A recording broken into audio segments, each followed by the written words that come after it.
Bismillahirrahmanirrahim. Assalamualaikum warahmatullahi wabarakatuh. Alhamdulillahirabbil alamin. Alhamdulillah atas segala nikmat yang telah diberikan Allah kepada kita sekalian. Allahumma salli wa sallim wa barik ala sayyidina Muhammad wa ala ali sayyidina Muhammad. Bismillahirrahmanirrahim.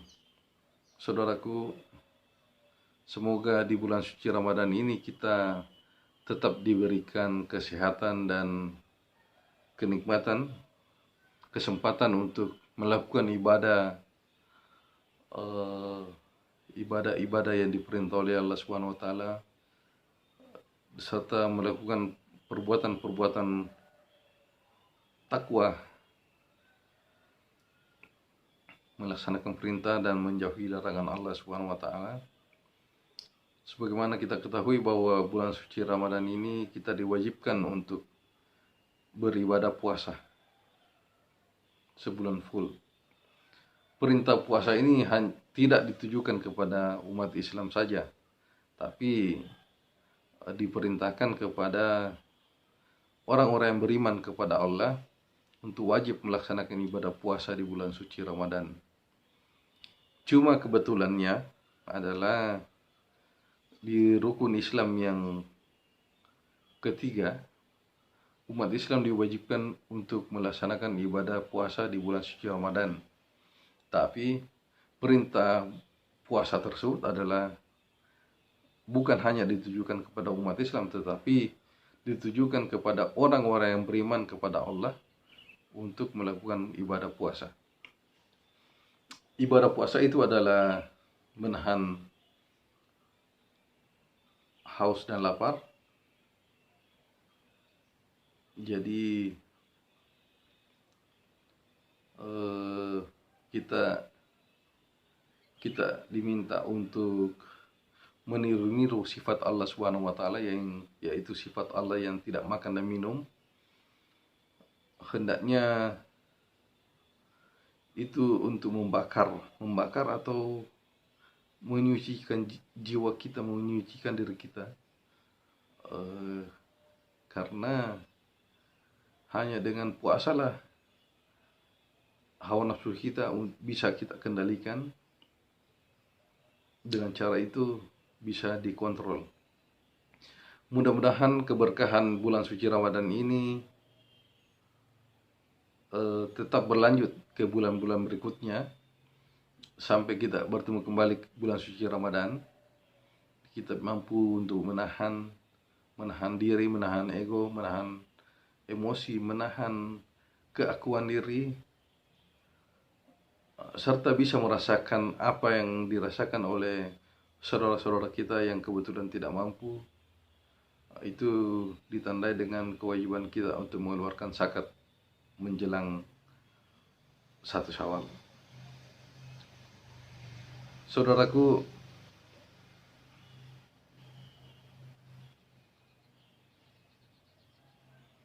di bulan suci Ramadan ini kita diajarkan untuk tidak mengaku-akui diri, karena dengan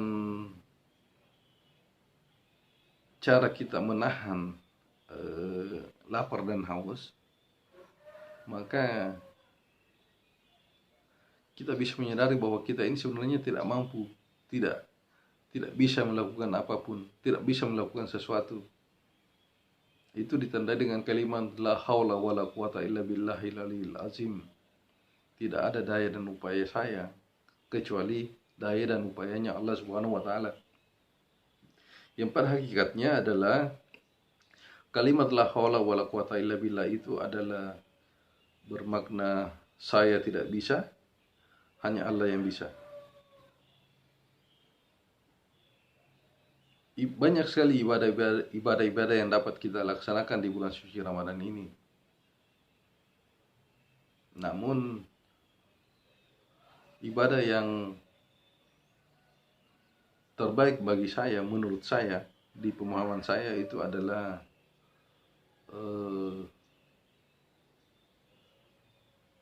melatih kesadaran diri bahwa diri kita ini tidak ada. tidak ada ini karena kita ini hakikatnya sama seperti makhluk Allah yang lainnya, seperti sapi. Sapi itu 1 miliar sapi yang ada di muka bumi, namanya sapi semua. Monyet-monyet semua. Kita ini di pemahaman saya adalah Adam. Kita ini sebenarnya Adam semua. Adam itu sendiri bermakna bahwa tidak ada. Jadi kita ini tidak ada. Manusia itu tunggal, manusia itu hanya satu. Sesuai dengan cerita-cerita yang sering disampaikan oleh para guru dan para leluhur kita, orang-orang tua kita terdahulu, bahwa manusia itu adalah satu. Yang ada yang banyak itu adalah wajah manusia, rupa tahu kalau orang Bugis. Jadi manusia itu satu, yang banyak itu adalah rupa tahu atau wajah manusia. Ibaratnya kalau kita berbicara hakikat itu, kita ini adalah Adam, bukan Nabi Adam, tapi Adam. Adam itu artinya tidak ada.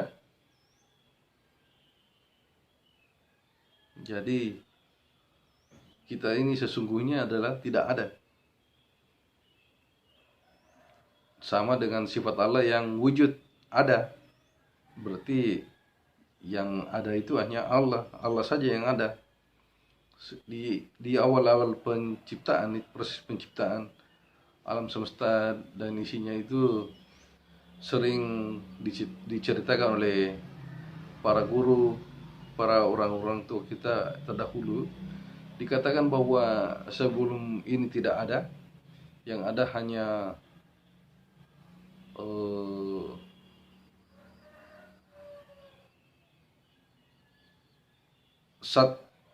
satu bukti beliau al yang kemudian di belakangan dikatakan sebagai Allah. Saya tidak masuk ke wilayah itu karena sampai saat ini cerita itu adalah cerita para guru-guru kita, leluhur kita, tapi saya belum pernah membaca rujukan hadis cerita Rasulullah terkait proses penciptaan. Tapi itu sangat terkenal di dalam cerita-cerita para guru kita, para leluhur kita, orang-orang tua kita di masa lalu. Dikatakan bahwa satu bukti ini mengeluarkan cahayanya. Cahaya ini artinya terdapat dua wujud. Tapi kita tidak usah ke situ. Yang kita mau bahas terkait dengan bulan suci Ramadan itu adalah apakah kita termasuk orang yang diterima puasanya atau tidak. Dari hasil ibadah puasa yang kita lakukan ini, kita bisa mengukur diri bahwa dengan melakukan sifat-sifat yang terpuji, sifat-sifatnya Rasulullah Sallallahu Alaihi Wasallam, kita bisa mengukur bahwa apakah puasa kita ini barakah atau diterima oleh Allah Subhanahu Wa Taala.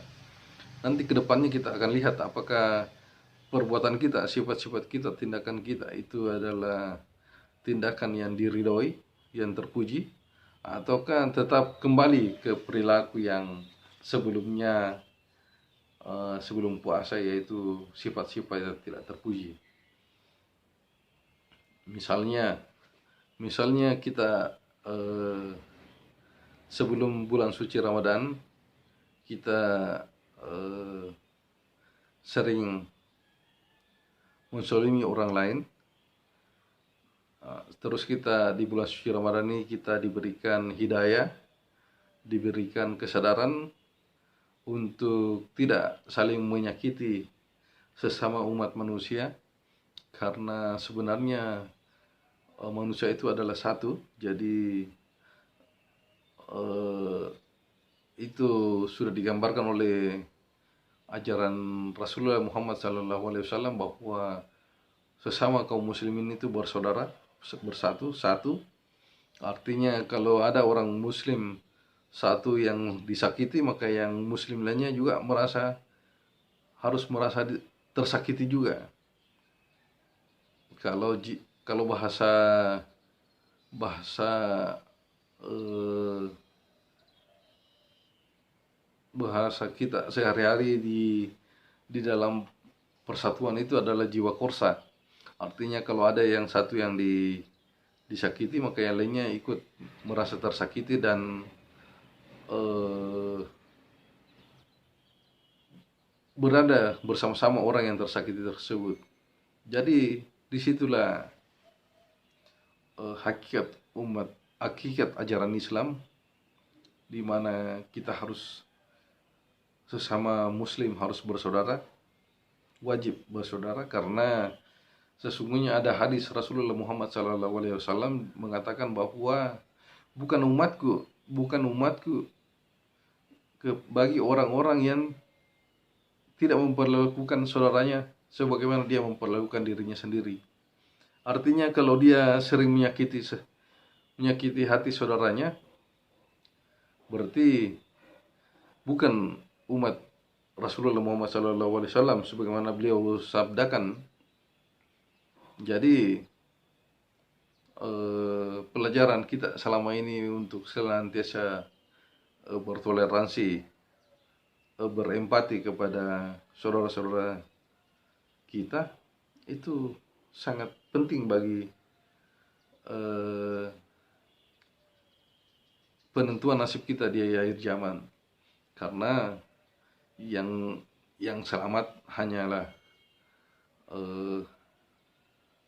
umat Rasulullah Muhammad SAW.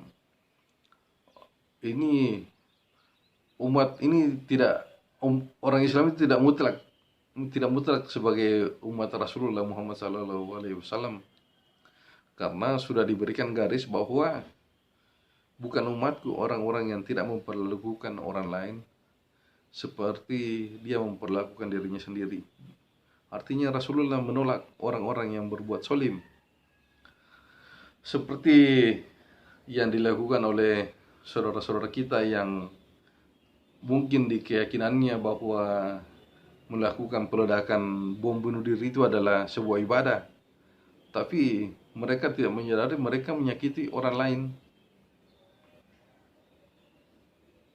mereka menzalimi orang lain, mereka mematikan kehidupan. Karena di ayat yang diturunkan Allah Subhanahu wa taala kepada Rasulullah bahwa orang yang membunuh tidak secara hak itu sama saja dengan membantai seluruh manusia, karena hakikat manusia itu adalah satu. Jadi kalau kita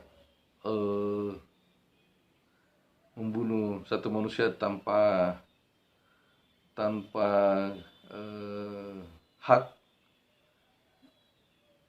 tidak ada dasarnya, sehingga kita melakukan pembantaian manusia secara keseluruhan pada hakikatnya.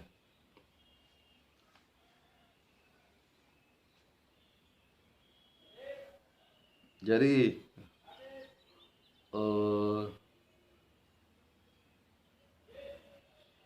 semua tindakan yang terpuji itu adalah cerminan dari hasil keberkahan, keridaan, keberkatan di bulan suci Ramadan. Hendaknya di bulan suci Ramadan ini kita memulai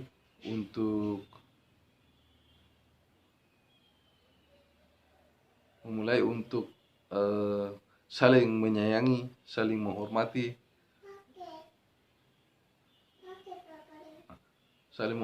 saling menjaga, melindungi keselamatan, kesehatan Artinya kita harus saling hormat menghormati, tenggang rasa, sebagaimana yang pernah kita diajarkan di sekolah semasa SD, SMP di masa lalu. Saudara-saudaraku,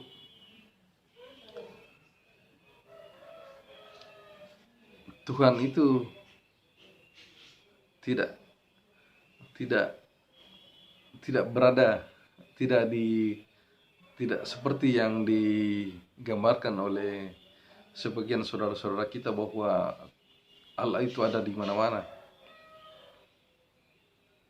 Itu sudah dikatakan secara jelas bahwa Allah meliputi segala sesuatu. Allah meliputi segala sesuatu. Allah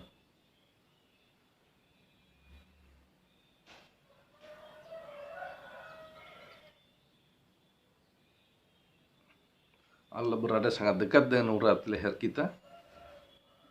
Jadi ada bahasa biasa ya ditampilkan di stiker majelis zikir bahwa dengan mengadakan majelis kita akan menghadirkan Allah di relung hati. Pada hakikatnya sebenarnya bukan menghadirkan Allah. Kitalah yang harus hadir, karena Allah itu tidak pernah kemana-mana. Allah tidak berada pada ruang dan waktu. Jadi kita yang sering kemana-mana, sehingga kita merasa bahwa kita jauh dari Allah, seakan-akan Allah yang menjauhi kita, padahal sebenarnya kita yang menjauhi Allah. Kita lah yang harus hadir di diri kita sendiri. Dengan hadirnya kita akan menimbulkan kesadaran, sehingga kesadaran itulah yang memberikan rasa kepada kita bahwa kita dekat dengan Allah Subhanahu wa taala. Dan kesadaran itu juga yang akan memberikan pemahaman kepada kita bahwa Allah tidak di mana-mana. Dengan kesadaran itu pula aja kita akan mengingat Allah, karena sadar itulah yang penting bagi kita, sehingga kita dapat beribadah dengan sempurna. Karena meskipun kita melafazkan zikrullah tanpa merasakan kesadaran, sadar bahwa Allah itu maha dekat, maha mendengar, maka banyak yang dilalaikan di dalam sholat dan zikir. Karena sifat lalai itu adalah karena ketidaksadaran.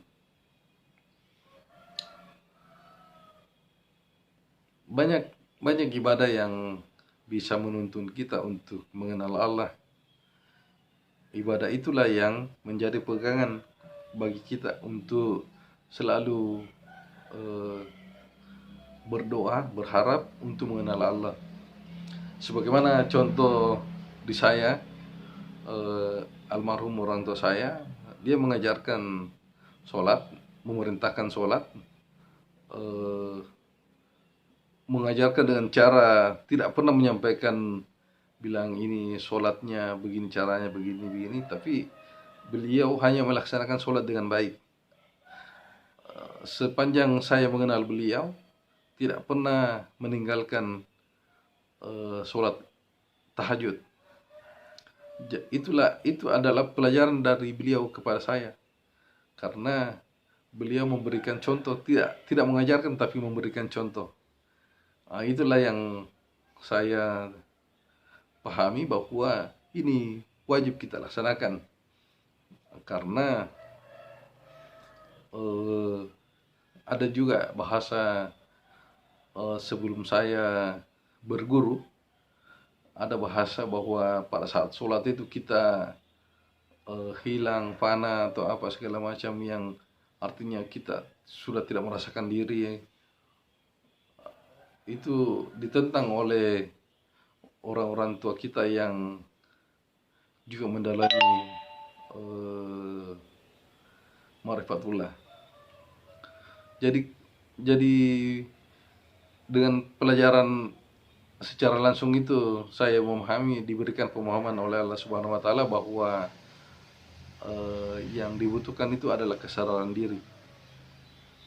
Makanya orang gila yang itu adalah orang yang dihilangkan kesadarannya, sudah tidak merasakan dirinya lagi. Artinya dia sudah tidak sadar, sehingga menurut cerita para guru kita, para guru orang tua kita terdahulu, serta referensi pelajaran di sekolah, bahwa orang gila itu insya Allah masuk surga karena tidak dihisap lagi, karena mereka sudah tidak sadar. Pemahaman itulah yang mungkin menyebar ke orang-orang, sehingga dikatakan bahwa pada sholat itu kesadaran kita hilang karena khusyuknya di dalam beribadah kepada Allah Subhanahu wa taala. Tapi sebenarnya di pemahaman saya, sholat yang barakah itu adalah sholat yang disadari bahwa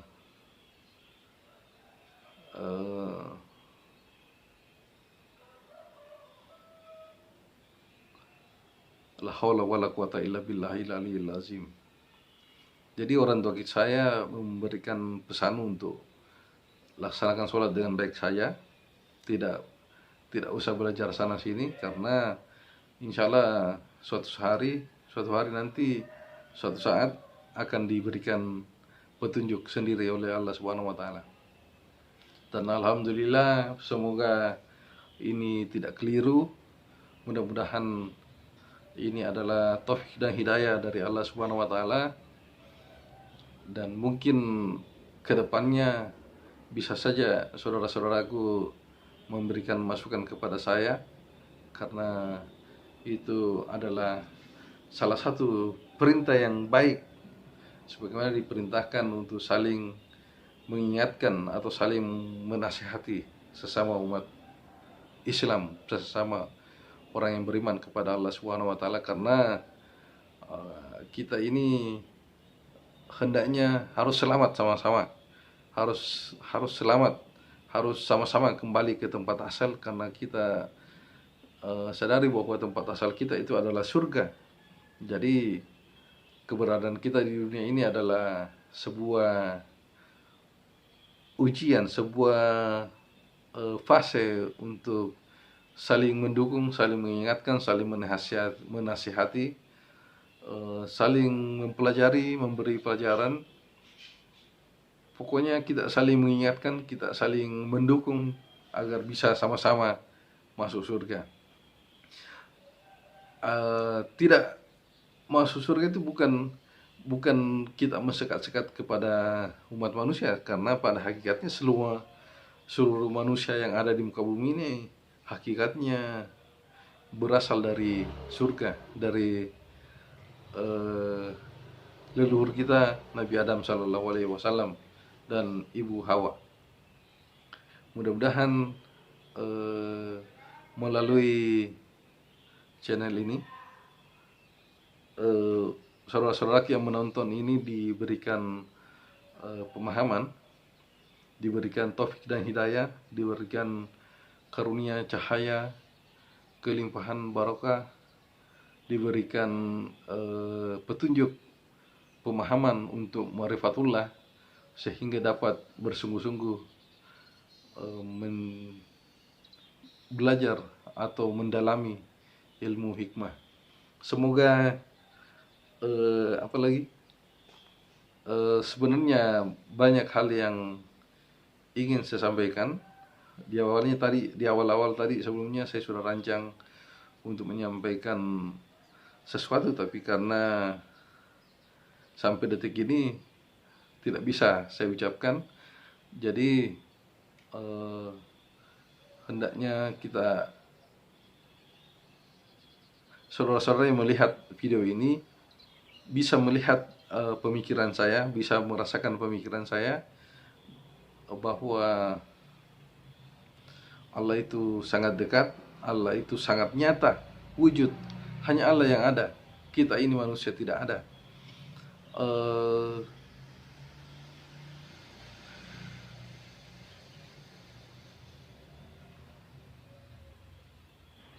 Allah itu maha zahir. Zahir artinya Allah maha zahir dan maha batin. Saya yakin dan percaya kepada saudara-saudara sekalian dapat mengkaji kata-kata kalimat zahir tersebut, dan semoga dengan kita saling menatap di melalui channel ini, kita semua diberikan hidayah, diberikan taufik barokah, dibukakan seluruh hijab,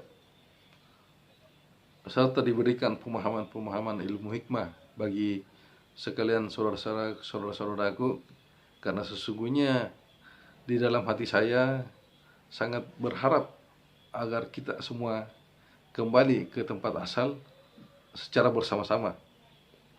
Jadi semoga ini menjadi semacam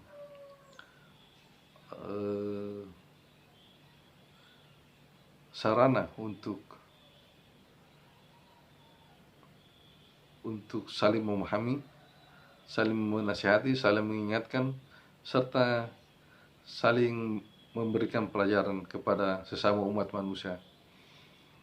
Perlu saya ingatkan bahwa dengan cara melihat raut wajah sesama manusia itu, kita bisa biasanya di dalam hati kita diberikan pemahaman tentang isi hati orang, tapi itu tidak bisa diucapkan karena kebenarannya bisa saja terbantahkan. Jadi saya berharap mudah-mudahan pertemuan kita ini di bulan suci Ramadan dapat memberikan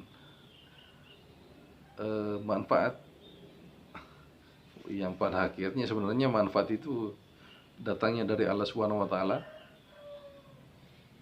Kalau kita bercerita tentang syariat, berbicara tentang hakikat marifat, tapi secara syariat kita mudah-mudahan ini bermanfaat, karena segala sesuatunya itu datangnya dari Allah, dan taufik hidayah itu dari Allah, pemahaman itu dari Allah, semuanya dari Allah Subhanahu wa taala. La haula wala quwata illa billahil aliyil azim. Apabila ada kekurangan, saya memohon maaf. Mudah-mudahan kedepannya Allah memberikan berkehendak untuk memberikan pemahaman yang lebih baik lagi, lebih dalam, dan Allah membukakan hijab kita untuk bisa mengenal Allah Subhanahu wa taala. Semoga saudara-saudaraku semua, termasuk saya, diberikan taufik dan hidayah. Semoga Allah melimpahkan nur cahayanya kepada kita semua. Wassalamualaikum warahmatullahi wabarakatuh.